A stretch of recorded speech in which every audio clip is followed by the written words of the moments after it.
I would like you, if you have a candle, you are invited to light it and to think about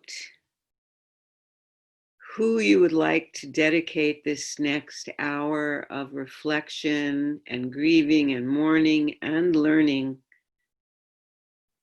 to. Who is on your heart and mind right now in this moment?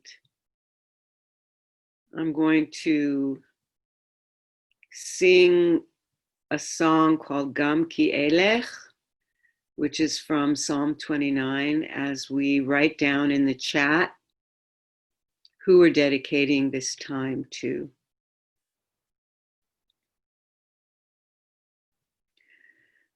Gam ki elech b'getz al mavet lo irara ki ata It's a smallish one. Gam ki elech b'getz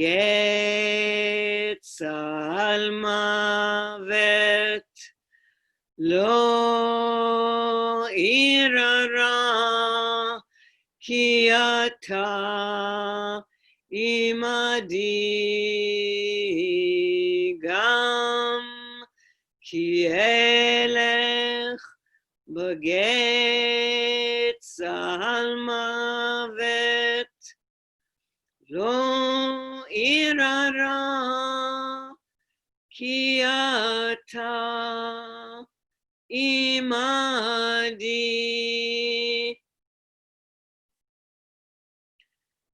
Even though we walk through the valley of the shadow of death, we will fear not, because the presence is all around us and within us.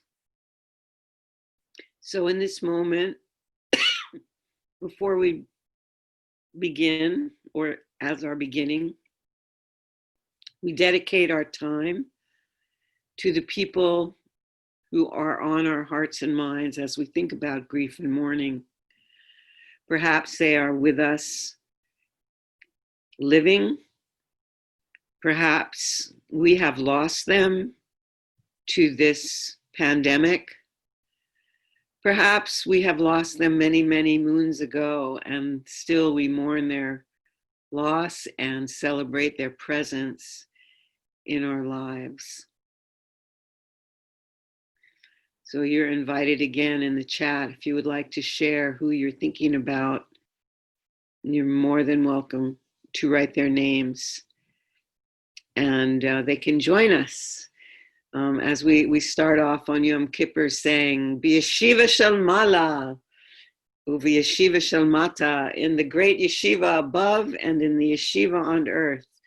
All those past generations are with us.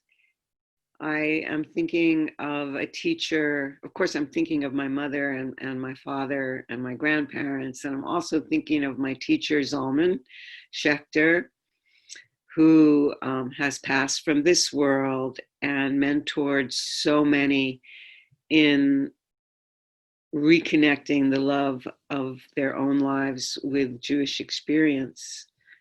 May every story be welcome.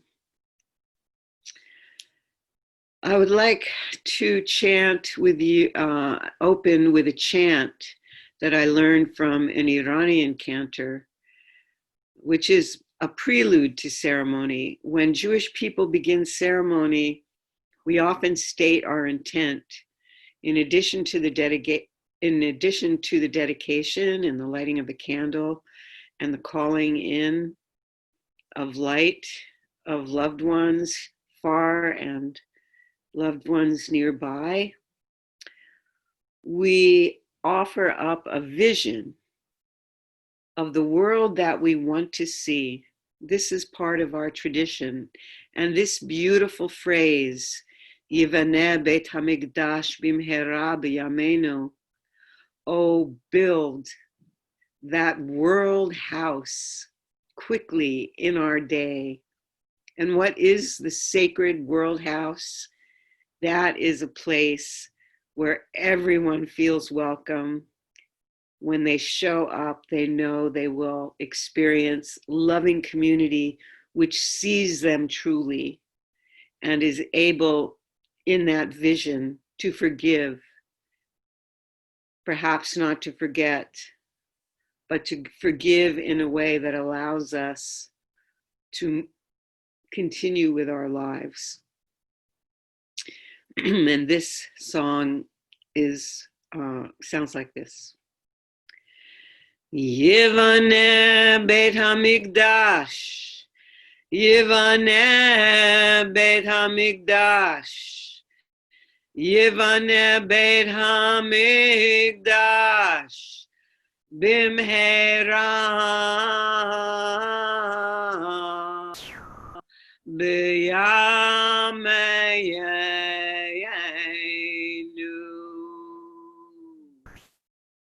Oh, build the beloved world. Let us build the beloved world. Let us build the beloved world quickly and in our day. In Sephardic tradition, this day, Lag BaOmer, which at least in California, we're still in. The light is still shining here. So we are at the very end of a break in this part of the counting of the Omer. In Sephardic tradition, this day is a Helula, literally a wedding feast, but actually it means a pilgrimage for someone who died to go to their grave. And in Jewish life, there is this conflation and sort of weaving together of the customs of both a wedding and a funeral. They're very similar, except in one you gather to celebrate new life, and in one you gather to remember who has fallen. And yet many of the customs are the same. And so there is a tradition that on this day, Shimon Bar Yochai passed. And in celebration of his life, Jews ascend Mount Meron, which is in the Upper Galilee, near the city of Safed, and they stay up all night. They light bonfires, and festive meals are shared, and children have their first haircut. And maybe some of you, in honor of Lag BaOmer, cut your hair or cut your children's hair. And then this hair is thrown into the fire to celebrate. This day celebrates the mystical tradition, the birth of the mystical tradition. The story associated with celebrating the Kabbalah is linked to the story of these two students of Rabbi Akiba, Shimon Bar Yochai and his son Eliezer. On this day, many moons ago, a plague that had killed 24,000 disciples of Rabbi Akiba came to an end. Akiba was later martyred by the Romans, and after his death, his students, Bar Yochai and Eliezer, fled to a cave in the Upper Galilee, where they remained for 24 years. During this period of shelter, that's a long shelter, shelter in a cave, and isolation, they were only accompanied by a carob tree, which kept them alive, and fresh water.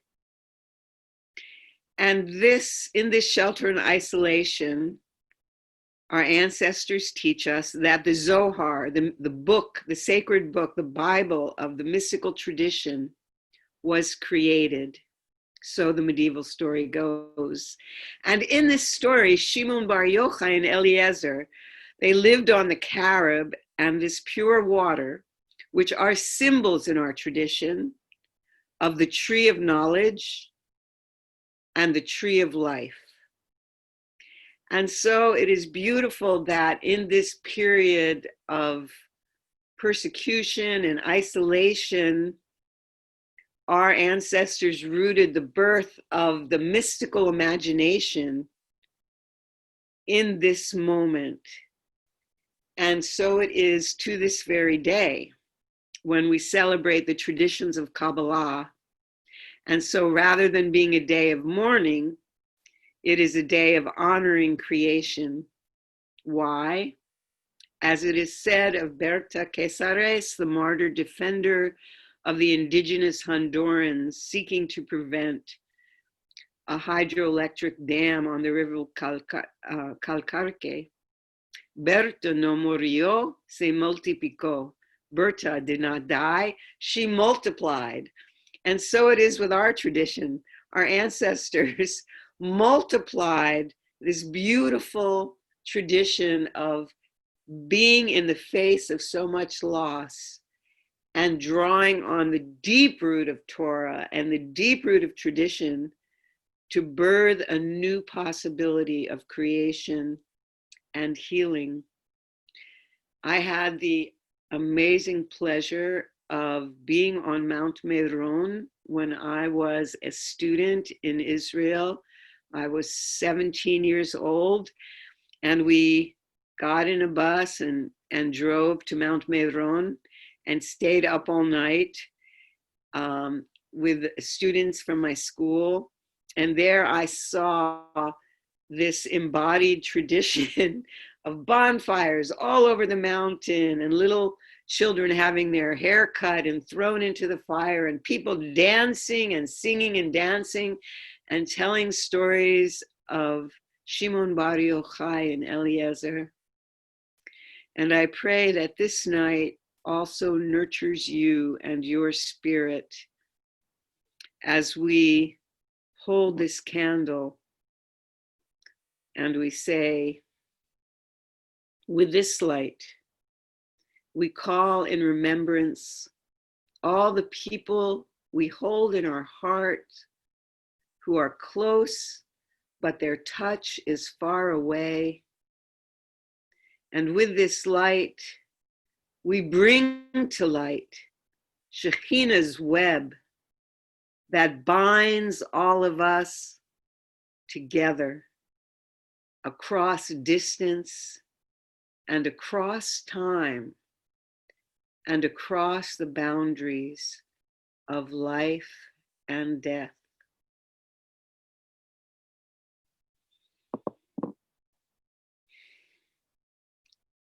I would like to call to remembrance the tradition of keening as the most ancient grief and mourning practice. Keening is a form of lamentation as old as human beings who come together to grieve loss. It was developed as a ritual art and held in our tradition by people called Hachamot, female identified women who were skilled in the arts of lamentations. They also used this keening to mourn their grief and to protest the violence that often brought grief and mourning into their lives. The feelings of tremendous grieving is channeled through keening. Once, when I was visiting in Israel, a friend of mine, her mother's husband, her father, died. And so we went to the funeral. And she, this widowed Kurdish Jewish woman, poured water over the stone and took her hair and used it to wash the water on the stone. She ripped off her hair covering and used her hair, and she wept and cried and cried and wept with so much power and so much emotion, calling out, "Why did you abandon me?" There is this power of the voice, which we often don't experience anymore, this calling and crying. And I would like to sing a version of this keening, which I learned from a group called Muzikash in Romania. Perhaps there is someone that you're thinking of who the grief of who's recalling them is still breaking your heart. Perhaps it is an entire nation. I know many of us are mourning what's happening to the Navajo Nation. I'm thinking of Michelle Cook and my friends on the res and other places which are just experiencing such tremendous loss right now because of terrible politics and the inability to rise to the occasion of what is true and how to take care of each other. So this keening is for them. Adonai lev lo ira, lo ira. Adonai lev lo ira, ve lo ira.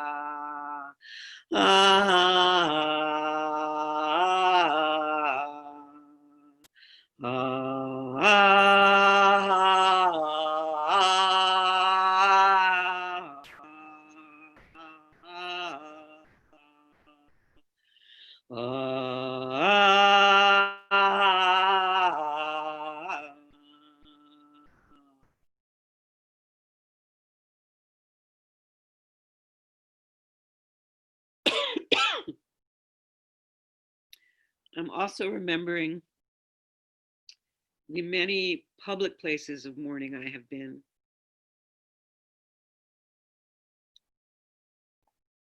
But there was none so powerful as being in Sabra and Shatila refugee camp,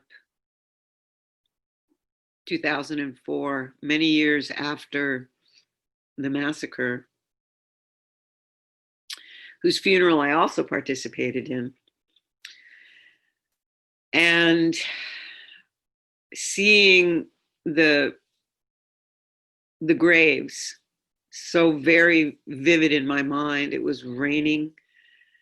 There were these rose bushes that were just in that moment in the winter, just thorn and brittle branch, and the mud was everywhere. And people took us there to witness this physical reminder of their loss. And the woman who is a school teacher, Nadia, looked at us and she said, "Do not forget what happened here." I was so struck by that same phrase in our own tradition. Remember what has happened to us. And I would like to read some poems from those periods of great loss that we often don't hear. One of them is from the Talmud, and when Jewish people lost the temple in Jerusalem and began the diaspora in earnest, the trauma of having lived under Roman occupation is expressed in these poems. Shekhinah, who is the feminine presence of God, this idea of the divine that is created through the loving presence of community, that we are the reflection of that divine presence, of that power of life. There was a conversation by rabbis at the time. Is God just transcendent, and were we punished for these things? Is this some sort of punishment? But then people like Rabbi Akiba said, no, wherever we go, the Shekhinah is with us. And not only with us, but the divine mourns with us. And I've always felt this is so beautiful, rather than shaking your finger and feeling guilty. And grief deserves loving and divine support. And so this midrash in Lamentations Rabbah reads, Shekhinah saw Jerusalem in flames and said to the angels, look, I see how the humans mourn. They hang sackcloth over their doors. And Shekhinah clothed the heavens in black. The humans extinguished their lamps, and Shekhinah darkened the sun, the moon, and the stars. Human beings overturn their couches and sit on the floor. Shekhinah threw down her throne. Human beings walk without shoes. Shekhinah clouded her feet in dust. Human beings tear their clothes. Shekhinah tore her 10 garments from Keter to Malchut. Shekhinah said, the humans sit and weep. And Shekhinah sat and wept. This is a prayer from a woman from Iraq after the war, the US war on Iraq. I am a woman, I sit alone and I weep in front of my demolished home. What words can you speak to a woman like me, whose home is gone, whose children are dead? How shall I mourn? I cover my mirrors with black cloth. I walk barefoot on the ground. I rip my clothing near my heart. My heart is a shroud. My eyes are tombs. My mouth a grave for my children's bone. No plants grow. No animals roam. No birds fly. I sit alone. What will become of me? This is one of the main reasons I have always seen spiritual life as an act of accompaniment and healing. That is, as someone who has literally accompanied more than 350 people from their deathbed into the grave, and who has accompanied others who are suffering tremendous mourning, there is nothing like our human presence simply to walk with each other, not to necessarily make recommendations about how to mourn, because each of us mourns and grieves differently. Perhaps that we should just keep breathing, yes, but also this sense of being a Levi, one who accompanies. This is our most ancient term for our sacred people, the Hachama and the Levi, who accompany us through life. That's what we can do for each other. But what happens when such a great tragedy occurs, like the one we're facing now, which is somewhat invisible to us, actually? we don't really see it as much unless we're on the front line. And of course, we thank all the people who are on the front lines taking care of us. And I think of one of the first women rabbis, Regina Jonas, who died in 1942. She was ordained in 1935. Her first congregation, her only congregation really, were Jews who were in Theresian concentration camp. She served in Germany, in Berlin, for a little while until she and her mother went to Theresian. On the night that they found out that they were being shipped to Auschwitz, Regina Jonas told a story and wrote to her community. And I would like to read what she said when they discovered their fate was sealed, because we stand, on their shoulders. And so she stood before them in the meeting hall. She always wore this sort of poofy hat. She was very proper in her appearance. And she spoke these words: "My beloved friends, let us conduct ourselves as did our Talmudic sister Bruria, who kept the death of her sons hidden from her husband during the Sabbath, which is our custom, by telling him they were away. After he came home from his prayers, he said, where are my two boys? And she said, they're not here.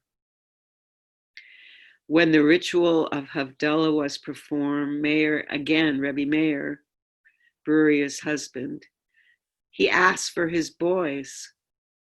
Meir, said Bruria, in rabbinic tradition, what if a person were loaned two precious jewels, and then after many years, the master requested their return? Should the borrower give them back, or, since he had grown to love them, keep them in his house? Why, said Rabbi Meir, you must return the jewels, of course, since they were only a loan. The job of the one who receives a loan is to use it wisely and then return it to the lender. Bruria touched the shoulder of her husband and said, so it is with us. The master has come for his precious possessions.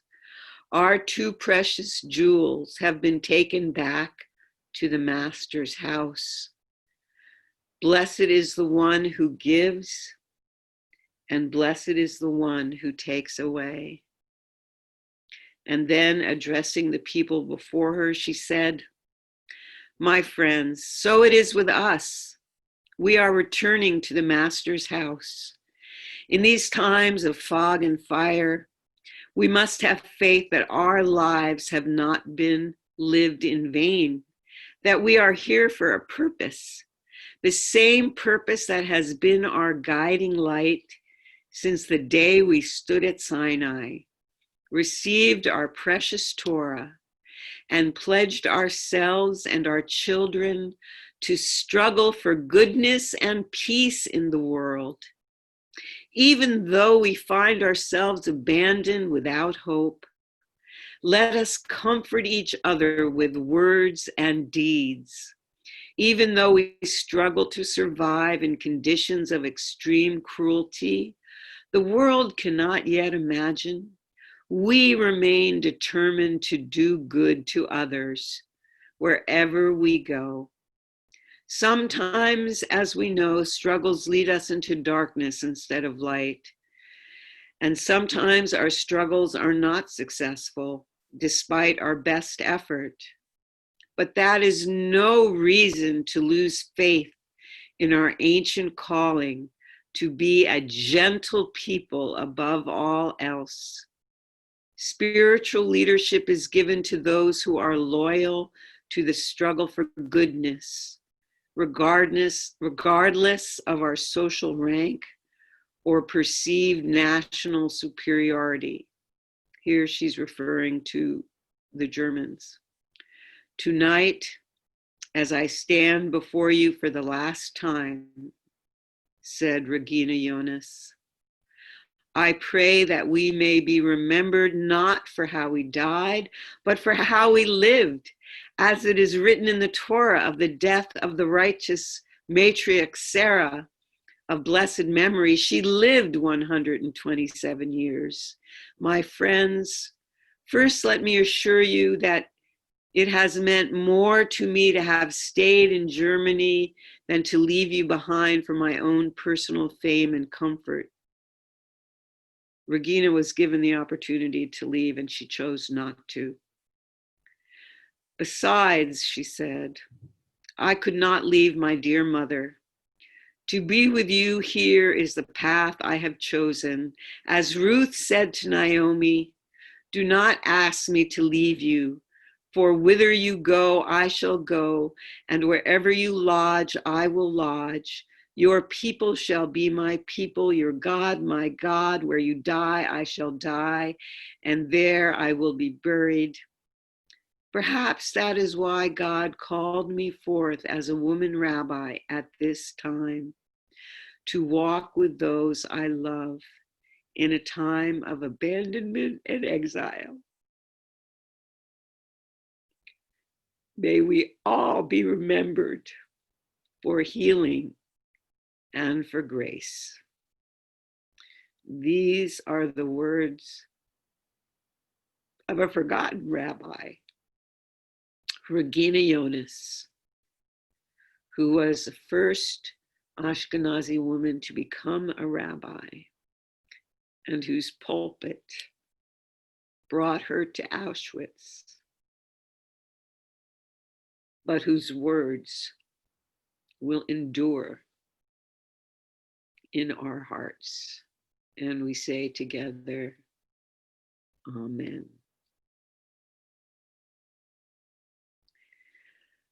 Oh my goodness, well, that made me cry. I don't know about you.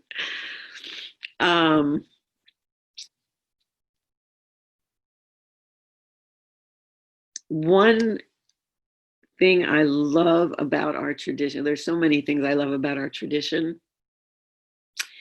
One of them is that we often express our yearning and our mourning in songs of love. And this is a sign of our resilience, that we refuse to allow isolation and feelings of separation to drive us apart from each other in spirit.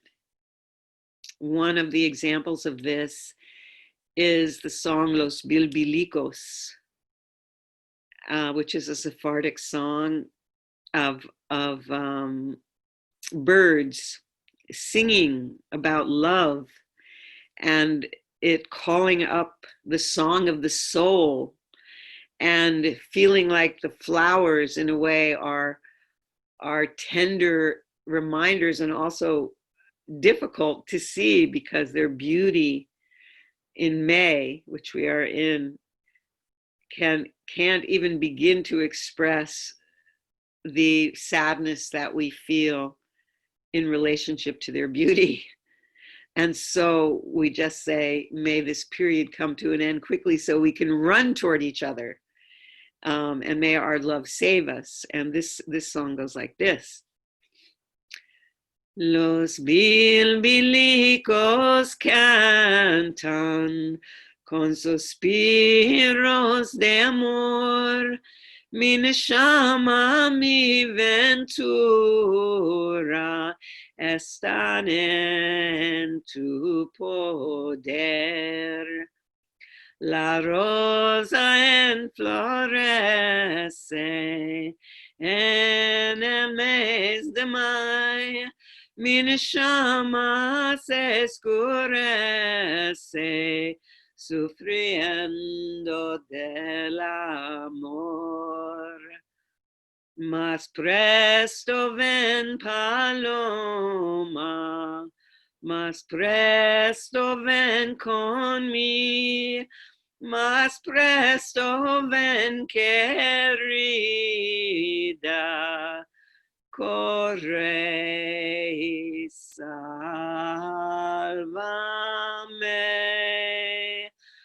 corre y sálvame.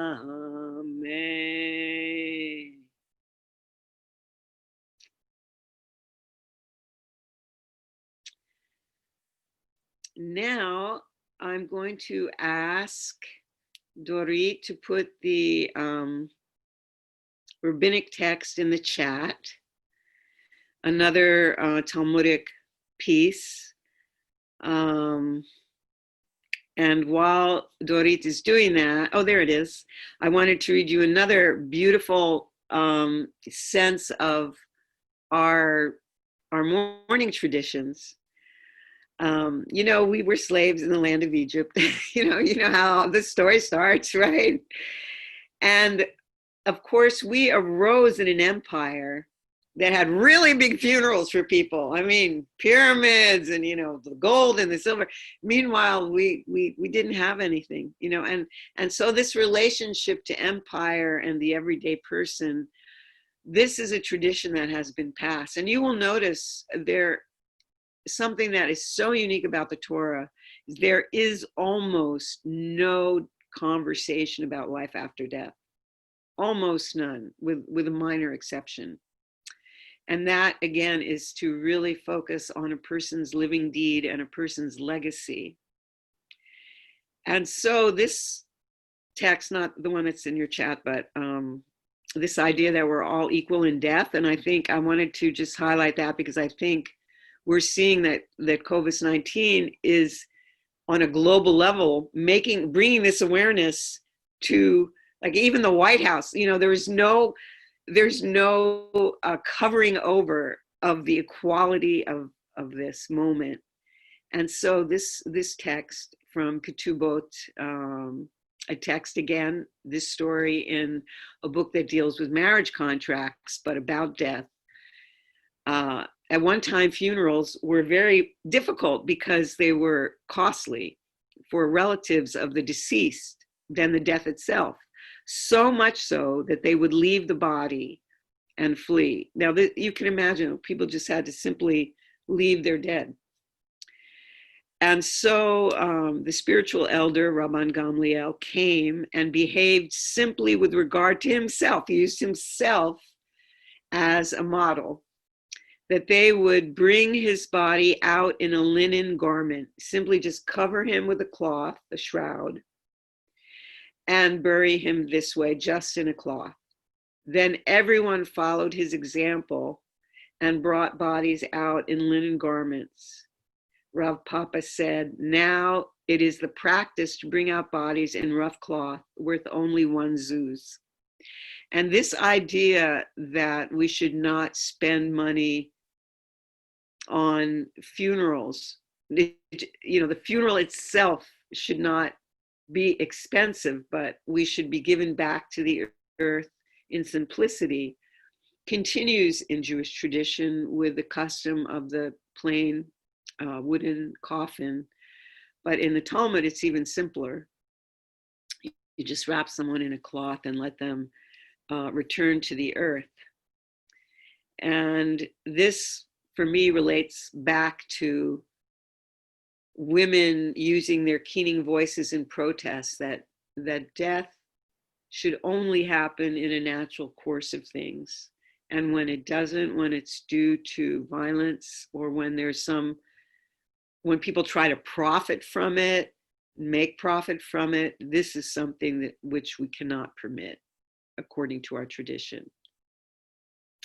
And now this beautiful text, and you're welcome to put in chat what you think about it.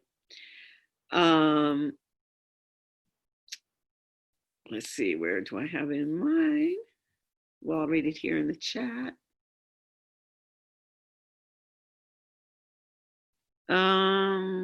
Oh, yes. Okay. So Rabbi Judah is dying, and the other rabbis declared a public fast and offered prayers that there should be mercy upon him, spare his life. But the person who tended to him in this text, it's a maid, but really a person who tended him went up on the roof and prayed. The angels want the Rebbe to join them in heaven, and the people want him to remain with them. May it be the will of the divine that the people overpower the angels. However, when she saw how often he had to use the bathroom, each time painfully taking off his tefillin and putting them on again, as was the custom of the day, because you don't go into the bathroom with your tefillin, she prayed, may it be the will of God that the angels overpower the people. As the rabbis continued to pray, she took a jar and threw it off the roof. They stopped praying for a moment because they were startled, and the soul of the rabbi ascended. I have stood before many people in my life to pray the last prayer over them. And letting go and saying goodbye, of course, is a very difficult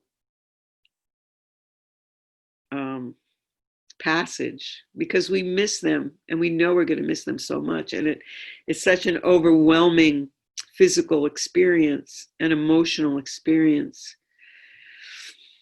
And yet, accompanying people peacefully to their grave is something that I have done by singing and chanting to allow them to pass. And then in the aftermath of that, there are beautiful customs, for instance, not asking people how they're doing in the aftermath of loss, but allowing them to speak to you first and to be able to share their story, and instead providing them with a kind of physical presence and comfort, because when you have tremendous grief and loss, you need that presence and comfort of just having more people to absorb your own grief. That is part of the sound of keening, and it's part of people delivering food and delivering whatever a person might need without having to ask for it. And in this way, I would also personally like to thank the people who have tended me personally, and the people who are able to buy groceries for people, and the people who are able to leave flowers and do all and reach out and to keep the connections going, because this is such a tremendous comfort in a difficult period. And finally, before I open it up to your questions, which you are now welcome to write in the chat, mourning and grieving, like giving birth, is part of life. I remember thinking about this when I got pregnant, something's going to happen. Luckily for me, something very beautiful happened. But I've also sat with people who have had bad outcomes with that too. But this idea of life taking over, we just sort of surrendering to its power, and then holding each other, walking together as we move forward, day by day, step by step, breathing into the moment, using the 4-breath practice of just sitting and watching your breath, and trusting that with breathing and with support, inshallah, we can overcome and move from moment to moment. And I want to encourage anyone who needs extra support to reach out to whomever you need support from. There are so many resources that we have right now to help us, whether it's domestic violence or feeling very marginal or isolated. Please reach out. Reach out. This is also part of our custom to encourage us that when we say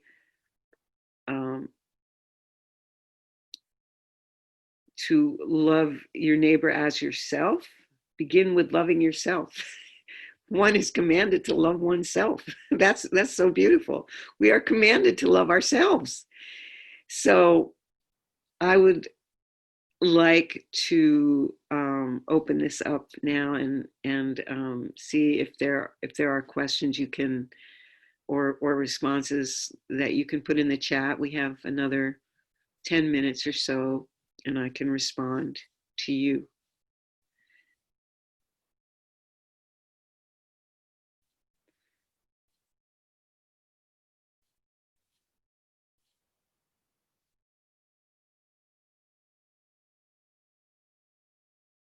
One, altars are, an altar is a masbeach. If you were in my house, there isn't a space that doesn't have an altar. There's an altar over here, and I've got altars in every direction. And what they are is you take objects. It could be, for me, it's many things. It's very often a piece of earth that I found, a stone, a rock. It might be plant, it might be a card, it could be a gift I've been given, something from a place that really speaks to me. And you create a little space. And there, I light a candle, and I will make my 4-breath practice there, my 10-breath practice there, singing, speaking, moving. It's a place to center our sacred focus. And this practice goes back to ancient times. The Mishkan is an altar, had an altar, Mazbeach. And there were some where people made offerings. So in the east of our sacred universe, the east is the altar. And there we put, we make our smoke, burn our sage, burn our myrrh and frankincense. We pray and make ourselves ready in our hearts and our bodies for the task at hand of the day. That's what function an altar serves. And the altar is on the east. And when I was in Standing Rock, I stayed with, there was a shtetl at Standing Rock. I was there literally for 5 minutes. And it was like, Rabbi Lynn, I couldn't believe it. A whole group of Jewish people from the Bay Area there and from other places.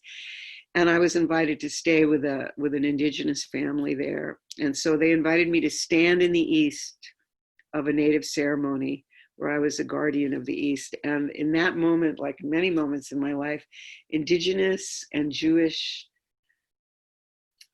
tribal sensibilities came together. And thank you for mentioning that, because I would, of course, like to honor Ohlone land, where I am sitting now, and New Mexico, where I was conceived and where I lived so many years, and in appreciation for the spiritual traditions of indigenous peoples of Turtle Island, this continent, who have helped me feel so deeply grounded, and also a deep connection to altar making. Let's see, is there history? Yes.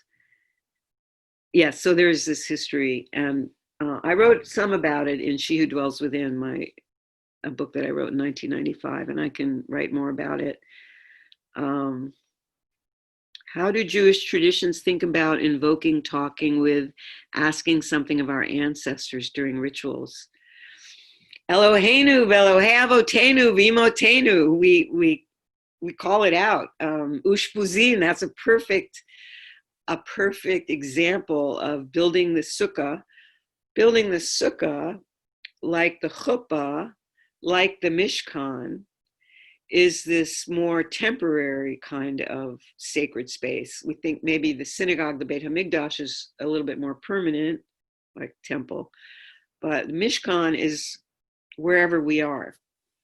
And so, yes, we welcome our ancestors, both formally in our prayers. We welcome them to the table. As my son said to me the other day, Judaism is all about the ancestors. So I am, even in our introduction, I am Miriam, daughter of Sivia, daughter of Bessie, daughter of Delia, daughter of Jenny, daughter of Henrietta. This is how I introduce myself. And we say, we are so-and-so, daughter, son of so-and-so. Yes, our grave sites are hold ancestors, so please call them in, bring them in, feel their legacy. Their legacy, not all of their legacy, sometimes we do a little pruning, but their legacy is with us. We give thanks to them. And grieving with the earth, I was very touched in New Mexico. I went through, I guess it was kind of an initiation ritual, an informal initiation ritual, which I was invited into in order to serve as rabbi to some of the long time Sephardic families of New Mexico. They wanted to test me. And so I had some earth from Israel that I brought, actually from around the grave of the Kurdish woman who put her husband in the grave and washed it. So I took some of that, and then I took some from Jerusalem, where I was living. And so I brought it. They took me to a grave site, and they actually wanted me to pray for their dead, to La Paloma.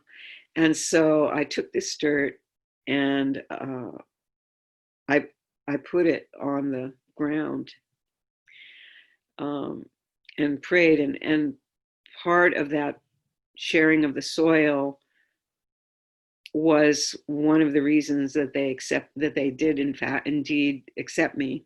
Not that I was looking, I wasn't trying to be hired for the job of rabbi, but they wanted me to be, but they were putting me through these different things. So yes, I put the earth on the grave. That was powerful for them.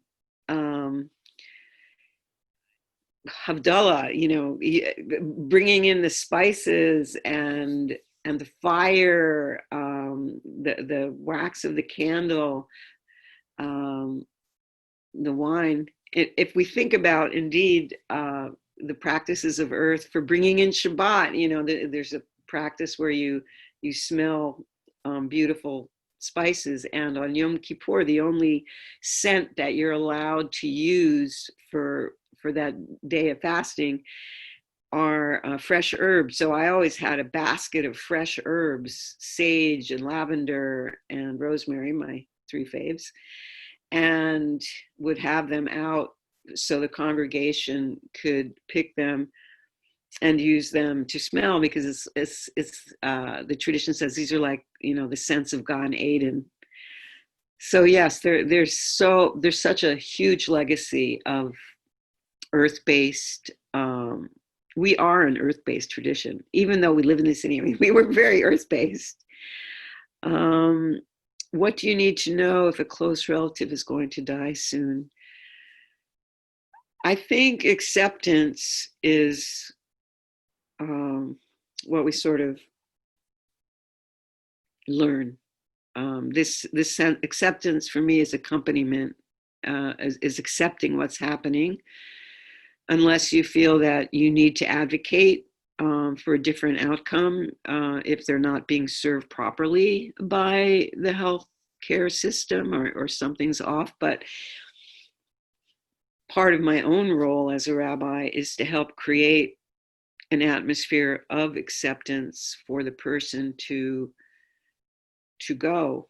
And that, again, is listening, accompanying, being fully loving and present. That's what we can offer.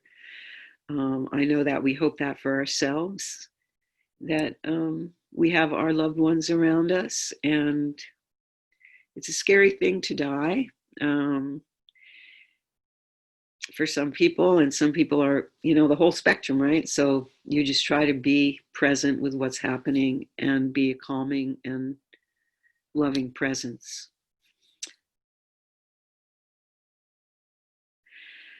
Observing Shiva in Zoom is, again, it's one of those acceptance things where I would one idea that I've had. Of course, it's a tradition to rip, our clothes. So one thing we might do together in Zoom is to rip our a piece of cloth together, to actually literally hear that ripping sound. Also to wash our hands together with the water, to say Kaddish together, to eat a meal together. It depends how much time you want to spend, to pray together. This is what we can do for each other in this situation when we are not able to be with each other physically. We have to plan, and instead of asking people how they are, we can also express our love for them. It's so good to see you. It's so good to see you. I'm so happy to be with you. I miss you so much. This is true.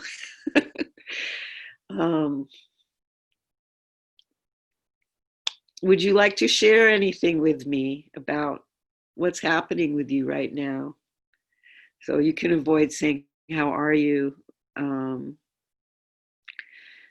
just express your love of being present.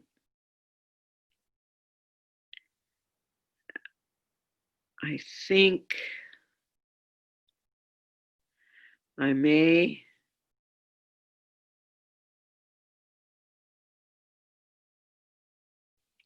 Oh, here's a new message. All right. Well, I would like us to go out with singing, and I'll stay on for a little while if you want to. We'll unmute everybody afterwards, and you can say something. But when I was in New Mexico, a friend of mine named Michael passed. It was a very difficult death, and we sang. We had Shabbos services in the hospital, which is difficult to do now, but probably possible with Zoom. And as we carried his coffin to the gravesite, we sang Shalom Aleichem. And again, this sort of mixing of singing Shalom Aleichem at Shabbat when we're resting and we're welcoming the angels and calling the angels. This was sort of the opposite of calling on the angels to accompany. And so we call on those spirit messengers in our lives, the trees, the spirits of the trees and the grass and the flowers, the sky that we see out our window, our beautiful faces that we see on the screen, and we wish each other and pray for each other that we are accompanied by the things that give us strength and hope and courage and resiliency. And we say, Shalom Aleichem, Malachei Hasharet, Malachei Elyon, Mi Melech Malachei Hamlachim, HaKadosh Baruch Hu. Setem l'shalom, Malachei HaShalom, Malachei Elyon, Mi Melech Malachei Hamlachim, HaKadosh Baruch Hu.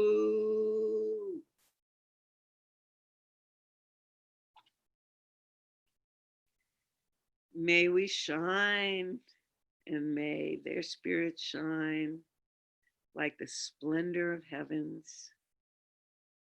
Love you all. So glad, so grateful for your presence. And please, if you want to stay on the line and schmooze, you don't have to, but I'll be here for a minute or two. Wishing you all a beautiful yesod that's in Hod, the foundation of, the grounded rooting of splendor as we transition from Hod Shebahod to Yesod Shebahod in this counting of the Omer period. May all our days be counted as precious.